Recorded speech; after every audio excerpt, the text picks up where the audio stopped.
Okay, hello and good evening, everyone. Today I'm speaking to Theo Wolters. He's a scientist in the Netherlands, and he's got a foundation called Stichte Milieuwetenschap en Beleid, Foundation for Science and Policy, I suppose, if I translate it directly. That's and the topic discussion is going to be the molten salt reactor. So he's doing a lot of work in that area. So Theo, welcome. Thank you. Glad to be here. So I want to start on the molten salt reactor. Can you maybe give us a little bit of a background as to what is a molten salt reactor? What distinguishes it from, say, the ordinary pressure water reactor and the pebble bed that I spoke to last time? Yeah, then we should maybe rank a few of the different properties of nuclear reactors. You can divide them on the type of design. What kind of reactor is it? Pressurized water, molten salt, pebble bed. You can distinguish on the fuel, uranium, plutonium, or thorium, and you can distinguish on the neutron management, which is a thermal spectrum and a fast spectrum. We'll explain later if we come to that. There's a specific advantage of both of them. So the molten salt reactor instead of the normal pressurized water reactors like you have in the Kruger, what's it called, the power plants you have. The normal nuclear reactors or the two normal reactors. Well, yeah, you have the Kuberg. Kuberg, yeah. Okay. Yeah, they are pressurized water reactors, which means you have solid fuel in fuel rods, which are positioned in water, and the water is necessary for transport of the heat and for the moderation of the neutrons. So that's a very standard design. There are hundreds of them all over the world. And then the pebble bed is a very different one. You talked about it the last interview you did. It's of solid pebbles, and you use helium to transport the heat. And molten salt reactor is another completely different design. It uses salt. It could be kitchen salt. If you heat it to above 350 degrees Celsius, it will melt and it will become just as see-through and thin as water. So if you see it, you can't distinguish it from water. But it's high temperature. And the good thing about these salts is you can dissolve everything in it, especially if you take a special salt, then you can use any type of fuel, thorium, uranium, plutonium, or nuclear waste. You can resolve everything in the fluid, and then it's in molten form, so it cannot melt down anymore. There's no pressure on it, so you don't need a really thick vessel wall. Now the Kuberg power plant probably has walls of 35 centimeters of special forged steel. That's very expensive. But you don't need more than 1 centimeter for a molten salt reactor because there's no pressure. There's only high temperature, and it's very small. Won't the high temperature create the pressure though, if it's just Boyle's law? No, it's not a gas. It's a fluid. So it doesn't. It only expands a little bit if you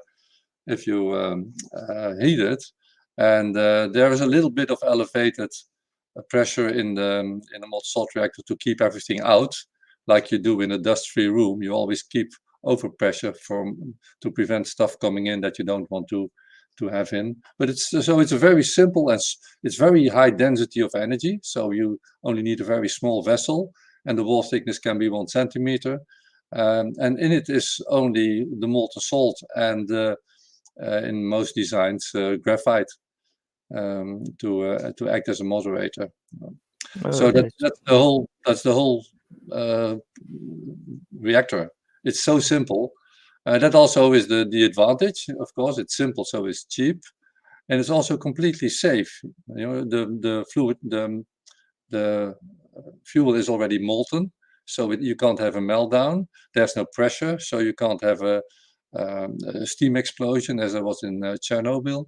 There's no fuel rods that can produce hydrogen as they did in Fukushima, so you can't have a hydrogen explosion. So all known nuclear accidents are impossible in the molten salt reactor. It's even that safe that if the operator decides to go home because he's not feeling very well, and everything goes wrong, and all regulating equipment fails, then still nothing happens. So it's walkaway safe. So that's the big advantage of a molten salt reactor. So That- there's no loss of coolant. I mean, loss of coolant, the salt would just crystallize, I suppose. Or Yeah, something else. if the vessel would break, then the fuel will fall on the ground and it will solidify, because as soon as it's 350 degrees and if you are 650 or 800 degrees, you lose heat very fast. So it will solidify almost instantly, and nothing of the radioactive material will escape. It will just be in the salt. And so it's a completely safe design. Whatever fuel you use, you can use uranium, plutonium, or thorium in it. That the safety and the cheapness is just for the reactor type. Right, so the fluid, the fuel would just be, I mean, you say it would be sort of be scattered or dissolved, I mean, I guess in the in the liquid form, right? So you would start with some solid form, heat it up, and it will just run around, or how does that work? Well, usually they have a melting plug in it, so it means that if for some reason the temperature gets too high, which is actually impossible because the reaction stops as soon as the temperature goes a set limit, all by itself. You don't need an operator to stop it. But if it would go higher because of they fed the wrong fuel or something, then in the bottom of the reactor there's a fuel plug that will melt, and it will drain the whole reactor and put the salt into vessels there where it can cool. There's not going to be any nuclear reaction anymore, because you can only have a reaction close to the graphite. So if it's in those tanks, it can cool. And we will probably get to talk about it. The first one that was built was in Oak Ridge National Laboratory in the USA more than 50 years ago. In the beginning, they were operating it the whole week, and on Friday night, they switched off the heat, the cooling of the cool plug, and they let all the fuel go into these tanks. And when they came back on Monday, it was still fluid because there was still some decay. And then they pumped it in again, and they resumed. So this plug has been tested for years, so it's absolutely safe. So you're saying the one in Oak Ridge actually worked. There wasn't major issues in the salt. Because one question that always pops up with this thing is the question of corrosion. Salt is corrosive by its nature. How do you protect your alloys, for example, things of that sort? Yeah, they were very afraid of that. So they developed a special nickel alloy, and that was used. And then after 5 years of experimenting, they were very keen to know what happened to the alloy. Was it corroded? And there was no corrosion at all. Yeah. Contrary to the Chinese experiments in the same period, the whole machine corroded away in a few weeks. They stopped the whole experiment because it was corroded all the way. And the secret is to keep your fuel clean. If there's no water or hydrogen in the salt, then there is no corrosion. But then you need to keep it really clean. So we did an experiment with a non-nuclear salt loop in Delft, which was done by Copenhagen Atomics, very nice startup in Denmark. And before they did anything, they replaced the air above the salt by argon. So there was only argon and the salt in the vessels, and then they started heating it, and then they could pump it and show how it all worked. But you really have to be sure that there's no air with water in it or any other stuff.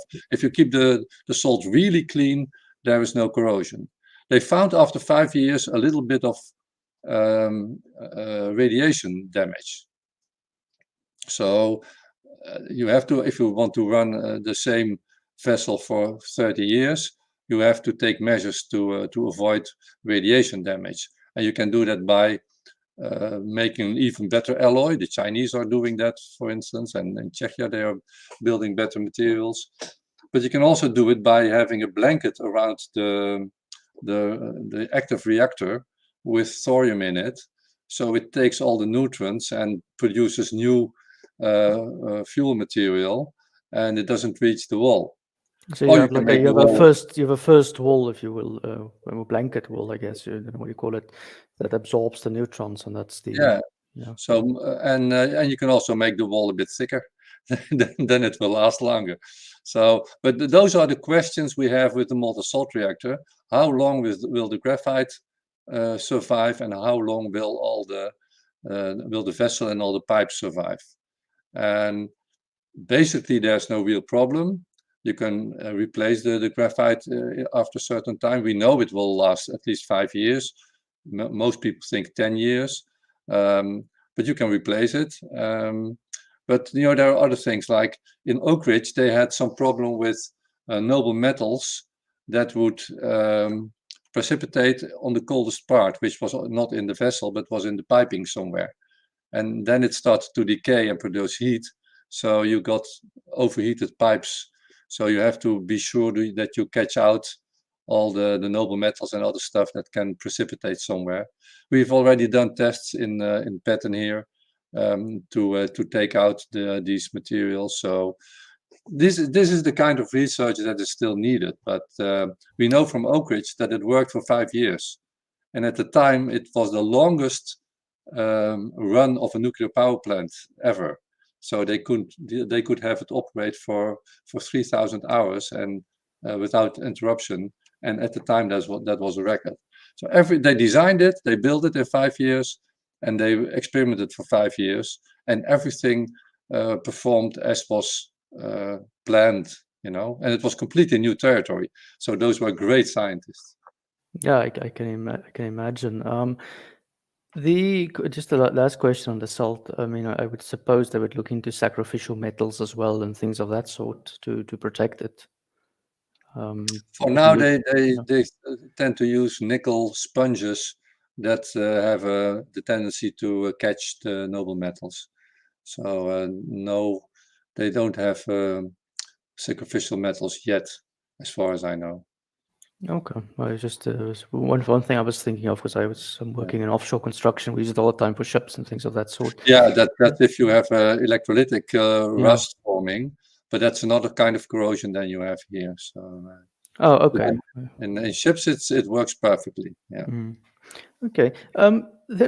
So you're making the argument to me that you say that it worked in Oak Ridge, because that story has always been vague to me, what exactly happened, and it seemed to me it was deliberately kept vague, as if they don't want to make it to make the truth come out. But in terms of development of the technology and things of that sort, you're saying there are still some questions that need to be answered before it can be scaled up, or where are we with the technology? No, we can build one right away, and the Chinese have done so. They are always very fast to build, but then by the time they have to start it up, sometimes they start to get hesitant. So they have some reactors that have never been started up, but it's supposed to be ready now, and that was like a copy of Oak Ridge. And there are other startups who are actually kind of doing the same. We knew it worked, so why would you start with something different? Only then you don't know how long it will last. And in the United States, that's not a big problem. In Europe, we are much more keen on waste management, and we don't want to have like 100 power plants that are at the end of their lifespan after 5 years already, or 9 years, as some startups want to do. And then they are all gathered and put in a building, and then they're going to see how they will process all the waste. Now, that's not how we want to do it in Europe. So we want to have a long-lasting power plant, and we want to know what the salt will do, how we can keep it clean in the long run, and have a kind of a different approach. And then you need to do the research to be able to tell how long all the parts will last. And then, of course, you start with a guarantee for, let's say, 10 years, and then you take it all apart, and then you see it could have easily been 20 years. So the next series gets another specification. But even to start in Holland, and I think it's the rest of Europe too, you need to have done a lot of tests and have to prove what you will do with every element that will emerge in this reaction. How will you get it out of the fuel? How will you safely store it for the future?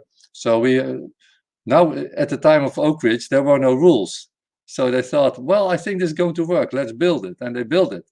And now you have to. We did an experiment with little cubicles of thorium in the pattern reactor, just to see how it will react under high neutral radiation. And we did part of that was the catching of the noble metals.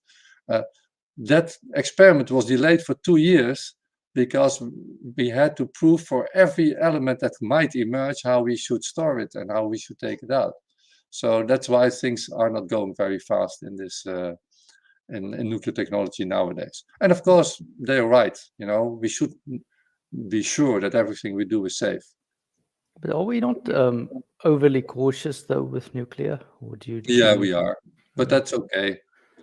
Okay. That's okay. It's not. People say that it's the reason that nuclear energy is so expensive, but that's not the case. All this the problem is we haven't built them for a long time, so nobody knows what safe is anymore. And then there's a design, it's approved, they start building, and then in the second and the fourth and the fifth year they have new demands, and that's killing. Then you have to break down your what you built and start anew.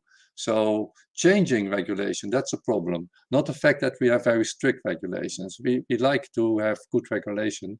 So half of the development of nuclear energy now is the development of the nuclear authority. They have to have the good know-how and the good people. Otherwise, you can't have nuclear industry. So then you are in South Africa, you have the advantage that you have already have power plants. So we have a nuclear authority. And you have done this innovative development of the pellet reactor. So you should be qualified to do new designs more than countries that don't have power. Yeah, there's although in our case it's often a question of political will and politics coming into it, which is the case everywhere. I think that's sometimes blocking. Sometimes you have mad scientists. You do have that, but Yeah, so not all political decisions are totally political. There's sometimes a little bit of truth in them. yeah, that's true. Maybe we come to that, the pellet reactor, maybe later. You mentioned now that you put some thorium into it, and I guess you also tried uranium and stuff. And what is the different experience that you have between the different fields? And yeah, well, as I said, you can use thorium and uranium in all types of reactor, and it's done. You know, the Canadians and the Indian people, they use thorium to replace uranium in there. That's a heavy water reactor. That's a fourth type. And we could use it on a normal power plants too, but then you don't have the advantages. So if you compare thorium and uranium, then the big advantage of thorium, independent of the reactor that you use it in, is that it doesn't produce long-lasting waste.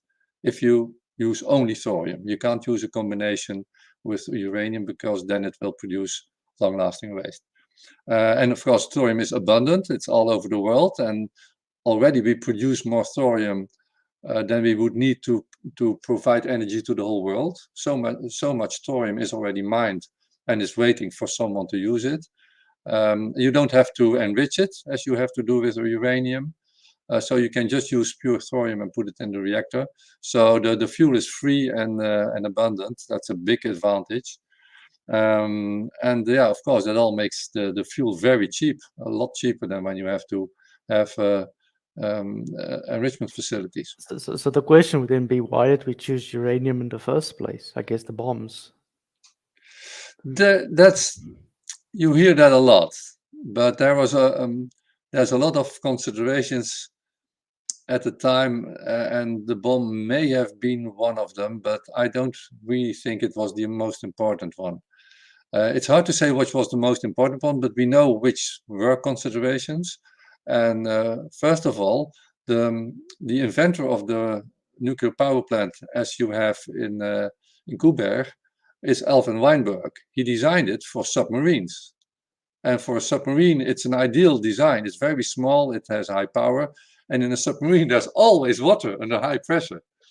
So you can't have a situation that there's no water in the reactor. So it's safe, and it doesn't have to be very efficient because there are only a few nuclear submarines.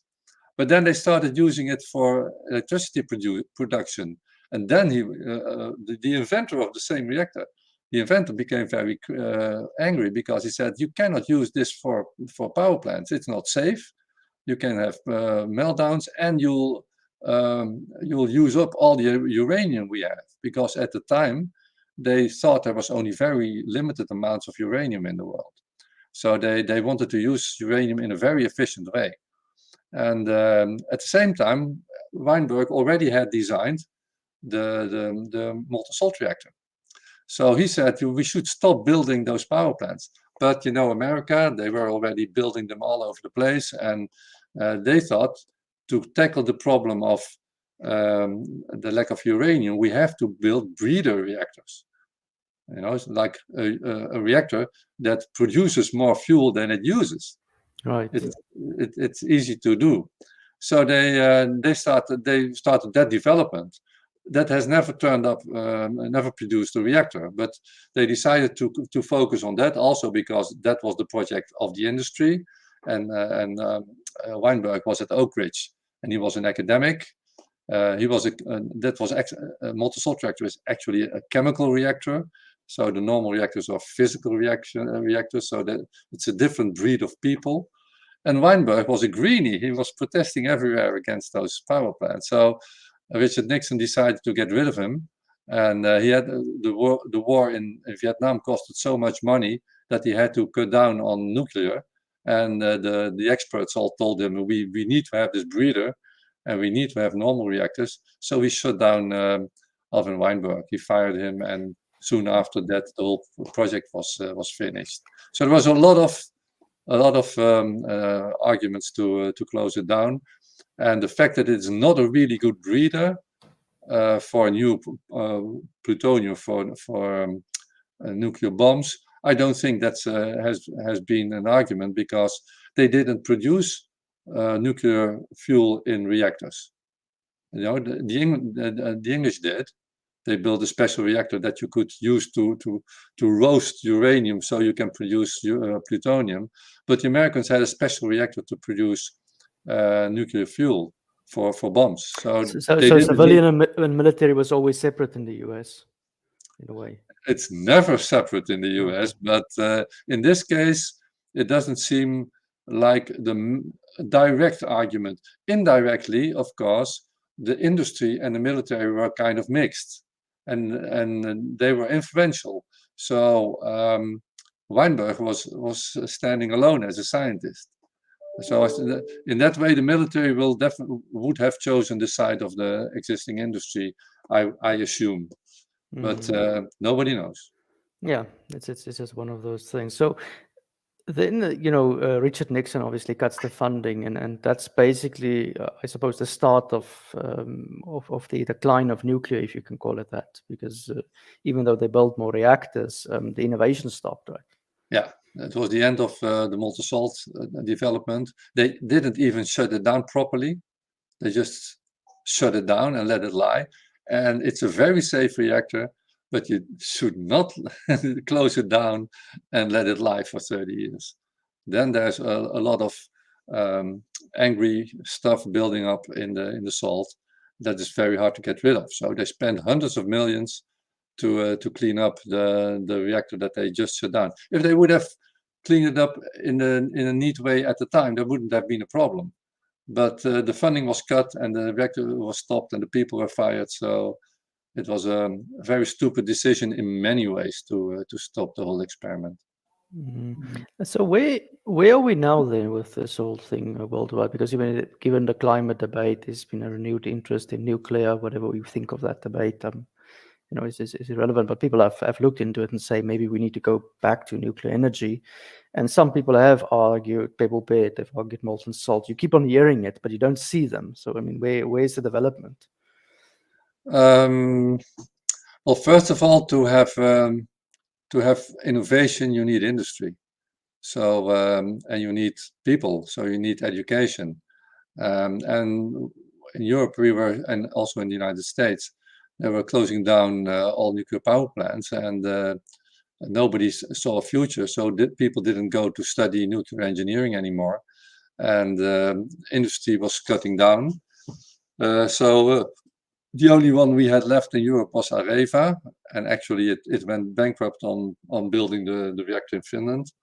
So now it's part of Electricité de France, so it's actually a government-owned company now. That's the only one we had left, and it has suffered huge losses. So that's not a situation where innovation will have a chance. So the first thing we needed to do is change the opinion about nuclear and start building power plants. And so there's a new industry, young people work there, and then you can innovate and you can get money for new types of reactors. So that's, in the end, we started this movement in Holland in 2013, so 10 years ago. And both have been successful because the Dutch government has made a complete twist and has decided to build 2 new big power plants. That's unique. And at the same time, already 5 years, we have a thorium startup, Thorium, which came out public in this summer in June. And they are quite far in developing the first thorium reactor, which should be as a reactor working in 10 years and commercially in 15 or 20 years. So it looks good. And initially, we had Terrestrial Energy in Canada, which was going by far the fastest. And they are actually building a modification of the power plant that Alvin Weinberg had planned to build after the reactor experiment. So the reactor experiment was experimental. It was to prove the physics that they and the chemical stuff that they had well thought of. And then to turn it to a power plant, it had to be integrated. And that's that design is also known, but it has never been built. And Terrestrial kind of has worked that out to complete engineering, and they're now in the phase of doing all kind of tests on parts of the technology, and they are pretty far, but they will still face some problems that we know of, and the same goes for all other startups. We have Thorcon and Seaborg in Denmark and Copenhagen Atomic in Denmark. So there's a lot of startups that have very nice designs and don't have any problem getting private funding. Public funding is a problem outside Holland, but the Dutch startup has had some public funding, not from the government, but from regional investment companies. But there's a lot of interest in this technology, and people will invest in them. So it looks pretty good for both normal nuclear in Holland and in England and France, where they also want to build more. And Sweden, I heard now they want to build more. And Poland as well, I think, has made Poland some is quite far in building and wanting to build and more. South Africa, it's been a bit of a blockage because of political factionism. They wanted to build a few years ago, and then they stopped, and now there's more interest again. So people are waking up, but as you say, these things. I mean, it's not a startup on a computer, right? You don't just change the code and it works. It's a little bit more. It's a big process, and if you stop with it, it's very hard to come back. So that's why it's important that we got started with those 2 power plants. I actually would prefer to have 2 small power plants to start with, because if you want to go net zero, if you want to stop with fossil fuels, we will need about 120 gigawatt in capacity. So if you want only a quarter of that to be nuclear, and the rest could be solar or wind if you have a bright imagination. But if you only have 25% nuclear, then we already would need 30 gigawatts in power plants.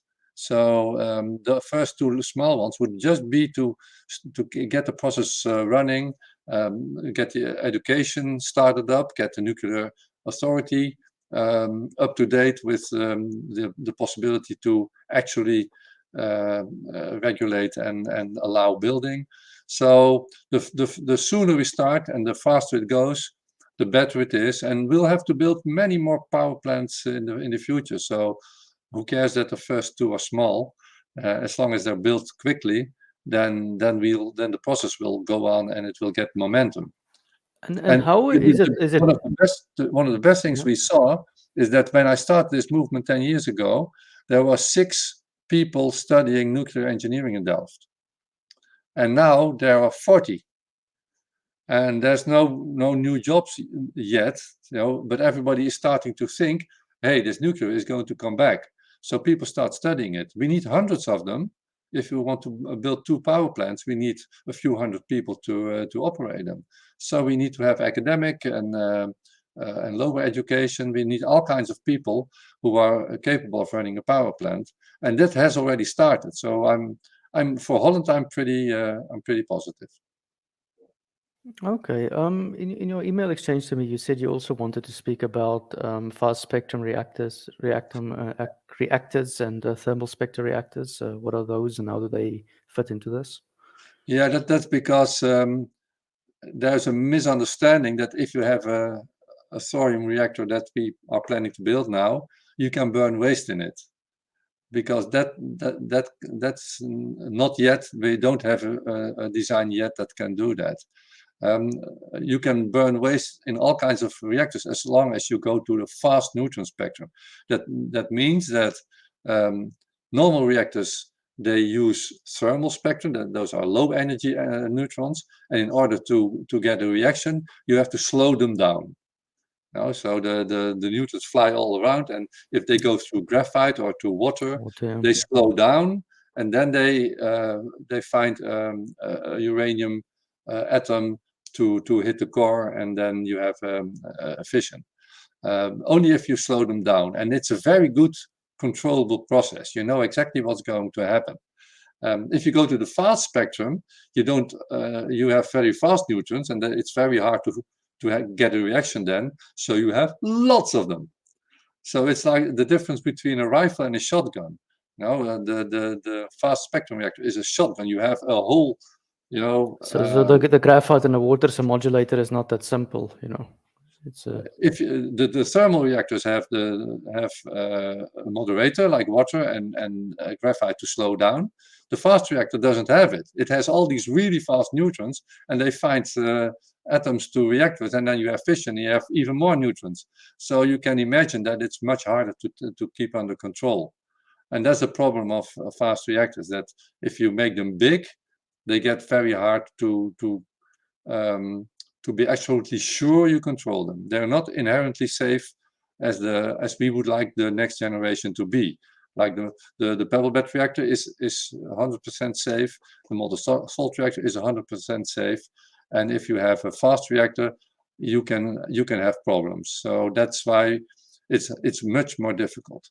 Now there is a way to combine the two. If you have the neutrons not really slow and not really fast, but if you have some neutrons in the middle, then you can have a surplus of neutrons and still have a controllable reaction, and then you could burn waste. And that's one of the things that the Dutch Horizon reactor is going to do. They are going to have a slightly changed neutron spectrum. They have more neutrons, so they can use it to split the waste and take energy out of it.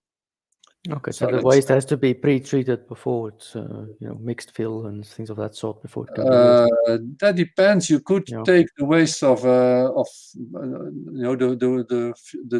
dispatched fuel rods. In America, they just keep the fuel rods. Now, and that still has a lot of energy in it. And if you put it in a fast reactor, you can get 20 times the energy out of it that was taken out of it when it was in a normal reactor. But then, of course, it takes a long time to get rid of the waste because you get too much energy from it. You can also take out the heavy elements like the plutonium and some uranium, and use that to make new fuel. And then the leftover will be more or less the same as uranium ore. so very slightly radioactive, and you can dispatch that. And the stuff you take out, you can use as for a new fuel. That's, by the way, what we do in Holland. We take our waste to France, and they take out the stuff that's still usable, and they take out the waste, and we get the waste back in glass, and we get the fuel back to feed to our reactor. So it's not actual waste what we produce, but it can be reused. But of course, you can, if you take out the heavy elements, you can use it in a molten salt reactor, even to run the whole reactor on it. So that's a really good way to get rid of all the waste, and that's the long-lasting part of waste. Okay, so the molten salt, you say, has got the application then for that, because I mean the waste issue is becoming an issue in Europe as well, and they're saying you need to find a way to treat it. And you're saying this sort of feeds into that, but it's not as simple as just changing the one fuel for the other one. No, it's not. It's not really simple, but we have good prospects that the first waste burner will be developed in Holland, and if you want to treat waste that way, then it's okay. And of course, it's a very interesting way to sell your reactor. If you can burn waste, and there's a country which has waste problem, the Dutch don't have that because we process our waste, but the Americans have. On every place where there's ever been a nuclear power plant, there's a building with all the waste in it. Yeah. That's how the law in the United States says you have to deal with it. So they have thousands of tons of fuel rods that they need to reprocess in some way, and that could be done in this reactor. Okay, that's quite interesting. You also you mentioned to me when you did the calculations of power and volume and waste, the molten salt reactor comes out on top. Is that just because the fuel is dissolved in the liquid and you have better contact? Yeah, it's the size. It's the fact that it's no pressure, so you don't need a very safe and thick steel vessel. The fuel is for free. And because it's safe, you don't need expensive safety devices. That's also quite important. And the newest European design, the EPR, it's for 90%, it's safety measures that are built in, and it makes it incredibly complex. And I worked on the one in the UK, and it's a frustrating project to begin with because all the steel is so thick, and the steel, it's not nice in a way.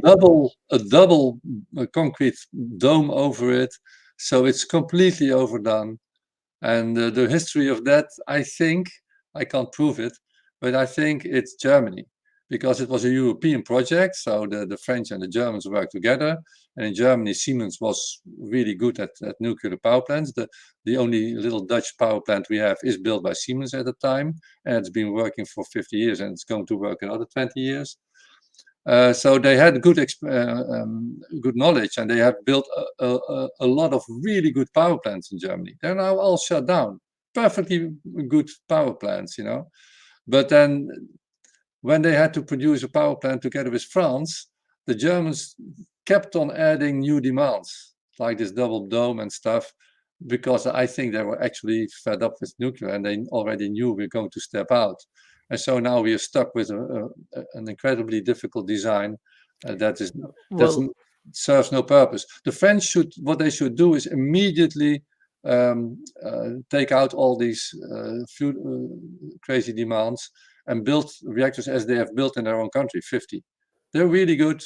They're like the Kuberg. Well, the reason what happened, there's also French politics involved, which was ASN, the Agence Sécurité Nucléaire, that came into being, and they became sort of a law unto their own in France. And one reason the dome is so thick is because of aircraft crashes. Don't know if you know this. We have to design them against aircrafts, and it was post 9/11 as well. So everything that was scary, Fukushima, 9/11, we add all of the features, and then we end up with this massively, I think it was 1 meter. The walls were 700 millimeters, sorry, thick, concrete, which you have massive steel layers, and just to install those things is a nightmare for the people on the site. Well, and if you want to be safe, not only for a Boeing, but also for a JF Joint Strike Fighter, which is more condensed energy, then you make the wall a bit thicker.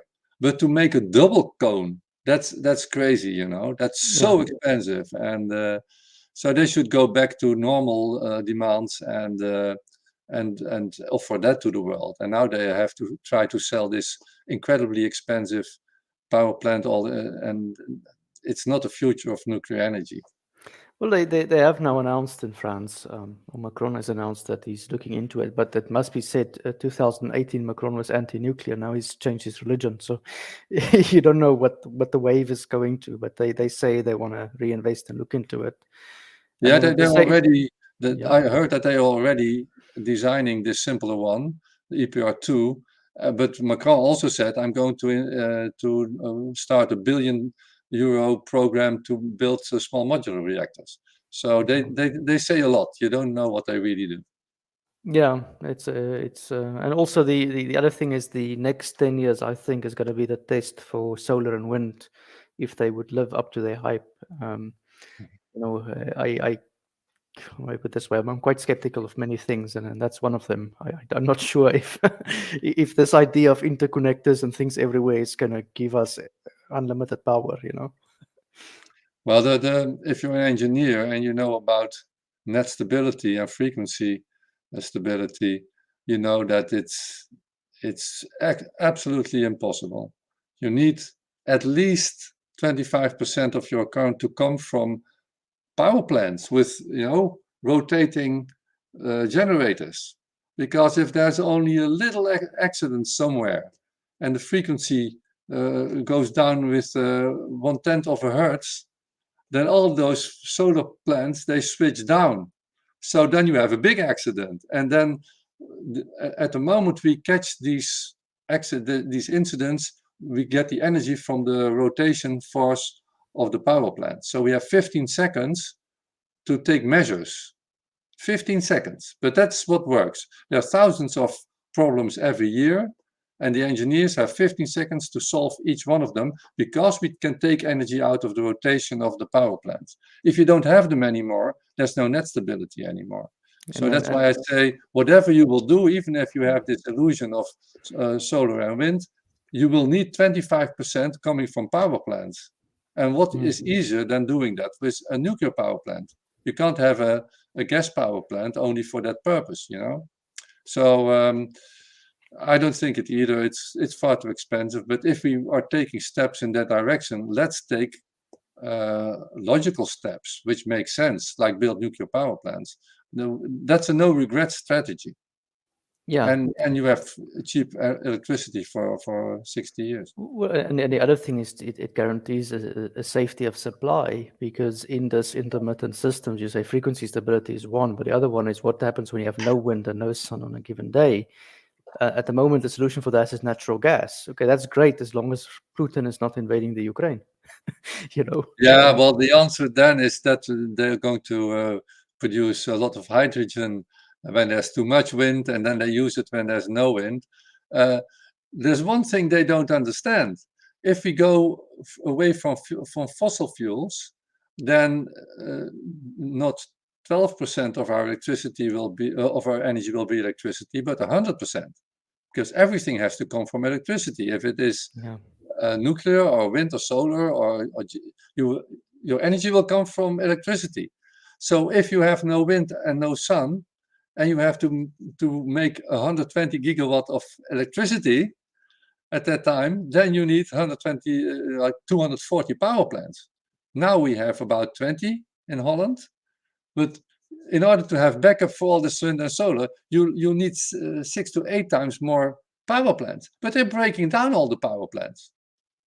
Now, even the coal plants who were not allowed to work for a year, I talked to the owner of one. He said, "Oh, but it was rotating. We didn't propel it with coal. We propelled it with electricity, but we had it on 50 hertz because the net company said if you don't have this power plant running, we don't have a stability in the net. But they are forced to break down their power plants.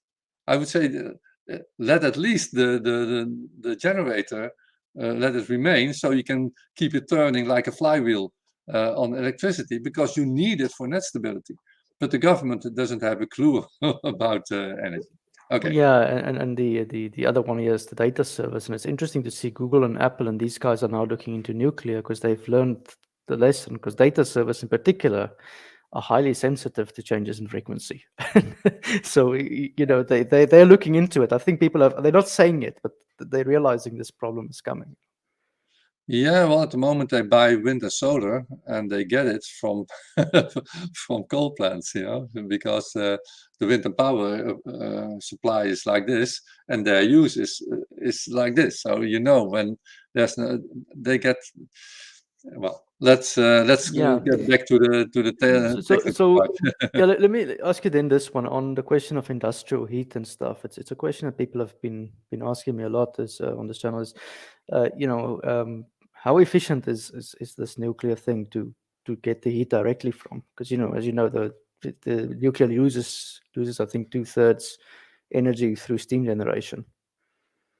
Oh, it will be very efficient, of course. And if you go to the pebble bed or the molten salt reactor, you can produce high temperature. And in the pebble bed, you can even produce very high temperature, like 1,000 degrees. So most of industrial application need high temperature.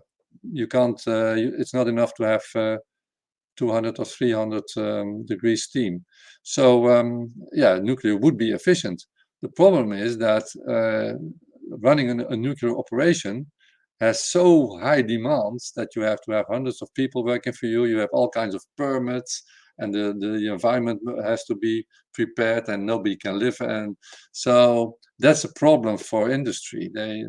If they have to get rid of CO2 or fossil fuels, then they'll have to switch to nuclear. But then we will have to have very simple, safe reactors that come with a brand license. So I don't have to do anything. I buy a reactor at a certain company, and they give me the reactor with the license. So you have a license that's stuck to the product, and then the only thing I have to do is build the facility in the way that's prescribed, and then I get a control from the authorities, and they say you did it okay, and then I can start. But in the present regulation, you cannot use nuclear for industry. And is the government? I mean, you say the Netherlands government is quite open nowadays about nuclear, more open. I mean, rather use that term. Yeah. Are they at least acknowledging this problem that lack of standardization and lack of getting these things done, that's the sort of regulations that needs to be eliminated, or at least those ones, the ones that don't make sense. Is there some talk in that direction? They will immediately say, "Oh, but we don't make the rules." That's got to be European or worldwide. We have this nice institute in Vienna, which oversees all nuclear, and they will never want to have their own rules. They want to have this done in a broader sense, and that's why I have been pushing for nuclear authorities to go to Canada and participate in the process of granting licenses to new technology. Because in Canada, they are very open to new technology. So all startups go to Canada for their first approval. And they know now how to license molten salt reactors. They're doing it. So we should be on the table and see how they do it. So we can easily say, okay, now we know how it's done in Canada. Let's translate that to Europe. But then we have some sense of how to do it. But until now, it's very hard to get anything moving. And you can see the politically, it has been decided to build 2 power plants, but the ministry who has to do it doesn't know anything about nuclear power. So they are now trying to get people together to talk about how do we finance a power plant, and how do we license a power plant. So they have to invent the wheel, and that's why I was, more in favor of starting with a very small reactor. That's easier to work on. But you guys at Delft, how did you get past the regulations and stuff? So because it's experimental that it's easier, or? Yeah, that's a special. We have two research reactors in Holland, one in Petten and one in Delft, and they have special licenses. So if you want to build the first prototype of a molten salt reactor, you will have to go under the license of Delft of Petten, to be sure that it's all experimental. And the first commercial one that will need a license from the government. So by then they have to be ready with the licensing development. That Well, doesn't have to be right away now. I mean, yeah, so there needs to be some kind of roadmap to try and think a bit bigger than where they are at the moment. I mean, I'm glad your government's thinking of it. It's just there's still a mile of things to be done. Yeah, definitely. And licensing, well, now we are going to build, that's the first demand. It has to be proven and known technology. That's the politicians have already decided that. And officially we should have the knowledge to license those, even though it's been 50 years ago and all the people who once did it are gone. But the papers will be still there. But they'll have to do a lot of homework to get up to date and to license these two new power plants. Maybe that's why it's not so bad that they are big ones, because that gives them some time to do that. How small is the one in Delft? How many megawatts is it? Delft is a research reactor. It's you don't measure that in. I think they blow away 3 megawatt or something. Okay, but I mean, how small can you theoretically get the SMRs on a commercial level? For Small application. modular reactors can be very smart, 1 or 2 megawatt, but not on thorium. Thorium is if you only use thorium, then you need every neutron you can get. And if you have a small power plant, then relatively more neutrons are lost to the outside. So we think for a 100% thorium reactor, we need a bigger type, like a few hundred to 1,000 megawatt. But if you use uranium, you can use a bit higher enriched uranium, and then you have enough neutrons. So the first ones are planned to work on normal low enriched uranium, which is like 4%. And so if you have a smaller one, you need like, let's say 7%. So it's an enrichment size problem as far as I know. Okay, so And I'm not a nuclear engineer. Yeah, no, fair enough. But I mean, there is. I mean, because people have also asked me, like, is it theoretically possible to put it in a car engine or aeroplane? I know there was an airplane in the 1950s or 60s, but it was a crazy idea. Well, it has flown. It has flown with a molten salt reactor in it, working. Only the propellers were not driven by the molten salt reactor, but there was a working molten salt reactor in the airplane. Only and it worked, and it could have driven the propellers. Only it's impossible to make it safe for the pilots. A molten salt reactor is very radioactive. It's very concentrated, but also very radioactive. So you would need a concrete wall of a few meters between the pilots and the reactor. So and you don't, even though it's quite safe, even if it crashes, you don't want to fly around with nuclear power plants. Yeah, I can imagine a terrorist on that airplane. It's not going to be very good. Well, but even if it falls down, it's the salt, the lumps of salt would be very radioactive, so they would very easy to spot, and you pick them up, and nothing goes into the air or goes into the water. So, but they would have gone through with it, I'm pretty sure, knowing the Americans. But then they developed those intercontinental ballistic missiles. So they didn't need a bomber to go to Moscow anymore. They could just shoot a rocket from Alaska and reach Moscow anyway. So the need was gone. Okay, well, it's interesting that the need is always how to bomb other people, but that's just how it goes. Well, that's how it all started, with the nuclear bomb, and then even safe and normal applications. They started with the nuclear submarine, and then the aircraft carriers, and then it started to be used for electricity on land. But and the Air Force wanted their own reactor because the Navy had one. So it's almost all big developments start in the military because they all start in America, and the military always has the most money. So it's not surprising that also these reactors were developed for the military in the beginning. Are you optimistic that we are getting through this bit of decline that nuclear has been, and that we might see a few of these things in maybe a decade's time?